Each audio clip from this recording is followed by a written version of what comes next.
ఇరాన్తో యుద్ధంపై America కీలక ప్రకటన చేసింది. ఇరాన్తో యుద్ధాన్ని ఆపేసినట్లు వైట్ హౌస్ తాజాగా వెల్లడించింది. యుద్ధం నిలిపివేసినట్లు అమెరికా కాంగ్రెస్ ను కూడా సమాచారం అందించింది.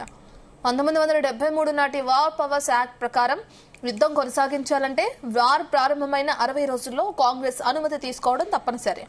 అయితే ఆ గడువు నిన్నటితో ముగిసింది.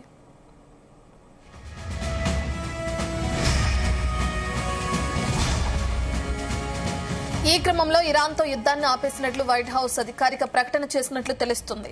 యుద్ధం ఆపేసినట్లు అమెరికా చేసిన ప్రకటన ప్రస్తుతం వైరల్ గా మారింది.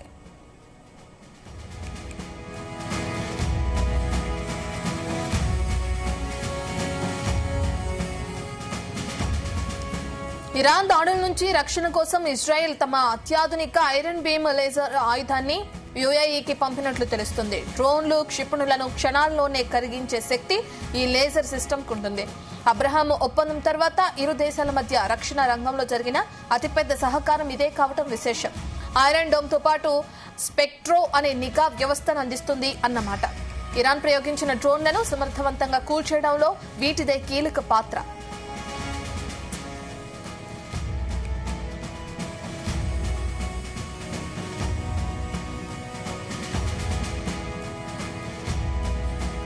దీనికి సంబంధించిన డీటెయిల్స్ అందించడానికి మా చీఫ్ న్యూస్ కోఆర్డినేటర్ రాధాకృష్ణ అందుబాటులో ఉన్నారు. రాధాకృష్ణ, మనం చూస్తున్నాం ఇరాన్తో యుద్ధాన్ని ఆపేసినట్లు అమెరికా ప్రకటించినట్లు వార్తలు తెరపైకి వస్తున్నాయి. అయితే దాన్ని ఎలా చూడొచ్చు అంటారు? ఇప్పుడు అమెరికా మరొక దేశం పైన టార్గెట్ చేసినట్లుగా కూడా తెలుస్తుంది. అసలు అమెరికా వ్యూహం ఏంటి? ఏ విధంగా ముందుకు వెళ్లాలనుకుంటుంది? గుడ్ మార్నింగ్ రత్న. సుదీర్ఘంగా 2 నెలల పాటు అంటే 60 రోజుల పాటు ఇరాన్ పైన అమెరికా యుద్ధం సంబంధించిన పరిస్థితులు నెలకొన్నాయి. సో మొదటగా 4.5 రోజులు 45 రోజుల పాటు యుద్ధం కొనసాగింది. యుద్ధంలో ఫిబ్రవరి 28వ తేదీన యుద్ధం మొదలు పెట్టారు. సో ఇరాన్ పైన అమెరికా ఇటు ఇజ్రాయెల్ సంయుక్తంగా కలిసి దాడి చేస్తాయి. ఈ దాడిలో అత్యంత కీలకమైనది ఎవరైతే ఇరాన్ సుప్రీంగా ఉన్నటువంటి అయతుల్లా ఖమేనీతో పాటు అత్యంత కీలకమైన అధికార బృందం, అదేవిధంగా ఖమేనీకి సంబంధించిన కుటుంబ సభ్యులంతా కూడా 48 మంది మృతిచెందారు. సో దీంతోనే ఎవరైతే మొదటి రోజు యుద్ధంలో భాగంగానే ఖమేనీ మృతి చెందడంతో ఇక ఇరాన్ తమ చుట్టూ చేతుల్లోకి వచ్చింది, తమ కంట్రోల్లోకి వస్తుందని చెప్పేసి అమెరికా భావించింది. అయినా పరిస్థితులు కొంత ఒక ఇరాన్ నుంచి తీవ్రంగా పోరాటం కొనసాగింది. సుదీర్ఘంగా 45 రోజుల పాటు ఇటు అమెరికాతో పాటుగా ఇటు గల్ఫ్ కంట్రీస్ ని టార్గెట్ గా చేసుకొని పెద్ద ఎత్తున ఇరాన్ యుద్ధాన్ని కొనసాగించింది. యుద్ధ సమయంలో భాగంగా ఇరాన్ పైన కూడా అనేకమైనటువంటి వార్నింగ్లు ఇచ్చారు అమెరికా అధ్యక్షుడు. సో ఇరాన్ పూర్తిగా లేకుండా చేసేస్తాం, ఇరాన్ అనేది ప్రపంచ పటంలో లేకుండా చేస్తామంటూ కూడా కొంత కీలకమైన ప్రకటన చేశారు. సో ఆ పరిస్థితి కొనసాగుతూ వచ్చింది. రీసెంట్ గా నిన్నటితో 60 రోజులు పూర్తయింది. అయితే ఏదైనా ఒక దేశంపై యుద్ధం చేసే క్రమంలో భాగంగా అమెరికా కాంగ్రెస్ చాలా అత్యంత కీలకంగా ఉంటుంది. సో అందులో 60 రోజులు దాటితే ఇక నెక్స్ట్ తర్వాత, ఎందుకంటే యుద్ధం సమయంలో అంటే డబ్బులు ఖర్చు చేయాల్సి వస్తుంది, అత్యంత కీలకమైనటువంటి ఆయుధ సంపత్తిని మనం వాడాల్సి వస్తుంది. కాబట్టి దానికి 60 రోజుల వరకు మాత్రమే యుద్ధ పరిమితి ఉంటుంది. అది దాటితే అమెరికా కాంగ్రెస్ సంబంధించి కొంత అనుమతి తీసుకోవాలి. సో ఎందుకు యుద్ధం చేయాల్సి వస్తుంది, యుద్ధంలో ఈ నెక్స్ట్ తదుపరి మీ లక్ష్యం ఏంటి, దీనివల్ల మనకు కొనుగోలే ప్రయోజనాలు ఏంటి, నిజంగానే మనం ఇంత ఖర్చు పెడుతున్నప్పుడు మనం దీనివల్ల సాధించేది ఏంటి అనేది అన్ని అంశాలకు సంబంధించి కాంగ్రెస్ కు వివరణ. అదే సందర్భంలో దేశ ఆర్థిక పరిస్థితికి ఎంతటి మేరపైన ప్రభావం చూపుతుంది, దేశ ఆర్థిక పరిస్థితిని ప్రభావం చూపేలాగా అంతకు మించి యుద్ధ పరిస్థితులు ఉంటాయా, దానివల్ల మనం అంత లబ్ధి చేకూరుతుందా, దానివల్ల అంత ప్రయోజనం ఉంటుందా అనేది ఇప్పుడు అమెరికా కాంగ్రెస్ కు ఎవరైతే అధికారం పరిస్థితి. ఈ నేపథ్యంలో నిన్నతో అమెరికా కాంగ్రెస్ కు డొనాల్డ్ ట్రంప్ ఒక స్పష్టత ఇచ్చారు. ఇరాన్తో సుదీర్ఘంగా 2 నెలల పాటు కొనసాగిన యుద్ధాన్ని ప్రతిఫలించాం. యుద్ధంలో దాదాపు మేము అనుకున్న టార్గెట్ రీచ్ అయ్యాము. ఇప్పటికే ఇరాన్ పూర్తి స్థాయిలో తమ కంట్రోల్లో ఉంది. అర్మా జలసంధి చుట్టూ మా యొక్క నౌకలు ఉన్నాయి. సో ఇక ఇరాన్ పై యుద్ధం ముగిసింది అంటూ కూడా కీలక ప్రకటన చేశారు. అంటే ఇక ఇరాన్ తో యుద్ధం ఉండదు అన్నట్టుగా కూడా, ఎందుకంటే అధికారికంగా ప్రకటించిన పరిస్థితి. దీంతో అసలు మొత్తం అంతర్జాతీయ ప్రపంచ దేశాలు కూడా ట్రంప్ ప్రకటన పట్ల కూడా కొంత మిక్స్డ్, అంటే ఒకవైపు కొంత ఏంటంటే అర్మా జలసంధి చుట్టూ ఇరాన్ పై యుద్ధ నేపథ్యంలో కొంత మొత్తం దేశవ్యాప్తంగా కూడా ఇటు గ్యాస్ కావచ్చు, చమురుకు సంబంధించి కొంత ఇబ్బందులు ఏర్పడ్డాయి.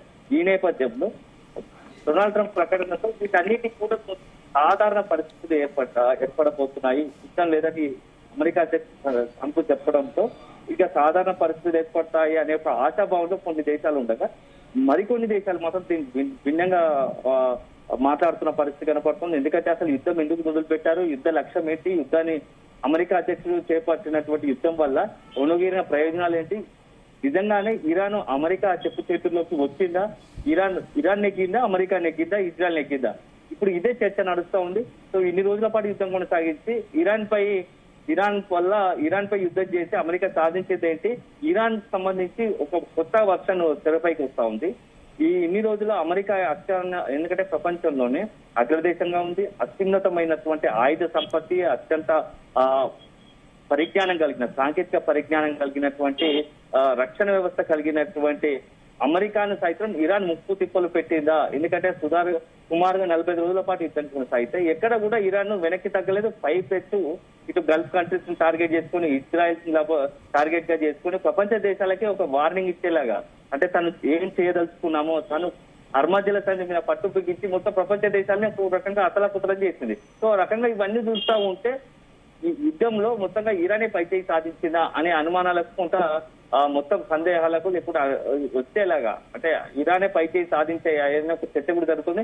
సో అల్టిమేట్ గా మనం వేట్ చూడాలి. ఎందుకంటే ఇప్పటికైతే 2 నెలలు గడువు యుద్ధమైంది, మొత్తానికి యుద్ధానికి ఫస్ట్ పలికారు. అదొక అంశం అయితే ఇక నెక్స్ట్ ఇరాన్ వెనుజులా అయిపోయింది, అమెరికాకు నెక్స్ట్ టార్గెట్ గా వెనుజులా ఇరాన్ అయిపోయాక ఇప్పుడు క్యూబా మీద అమెరికా అధ్యక్షుడు డొనాల్డ్ ట్రంప్ టార్గెట్ పడ్డట్టుగా తెలుస్తా ఉంది.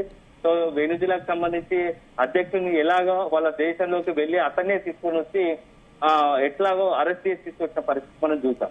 తర్వాత ఇరాన్ పై దాడి చూసాం. ఇప్పుడు next America target, Donald Trump target క్యూబాగా ఉన్నట్టుంది.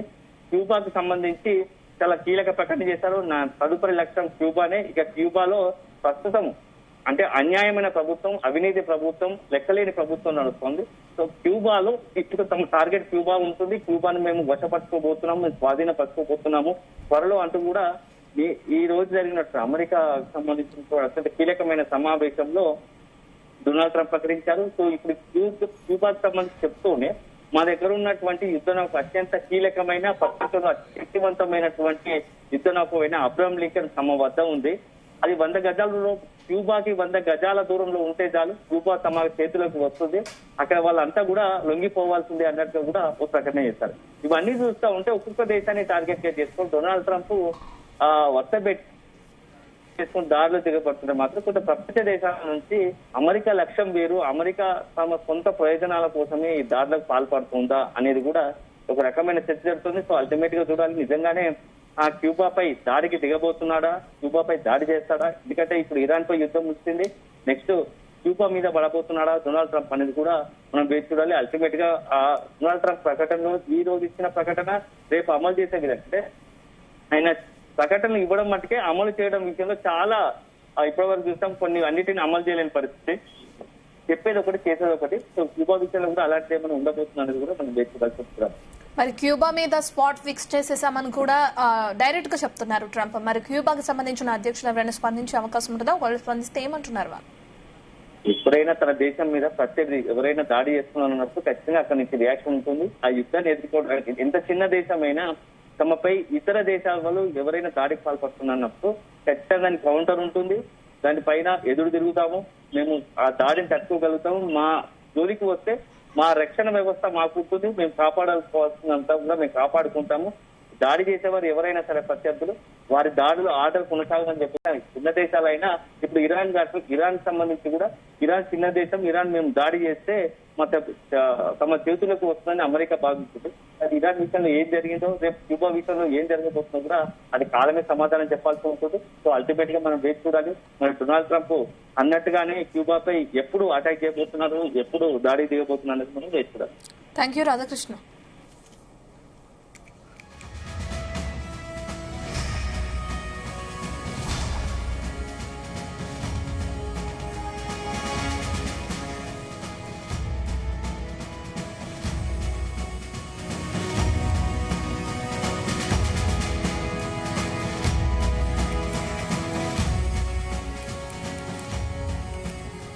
ఇప్పటికే క్యూబాని కూడా తాము వశపరుచుకుంటామంటూ ట్రంప్ కొన్ని వ్యాఖ్యలు చేయడం కూడా మనం చూసాం.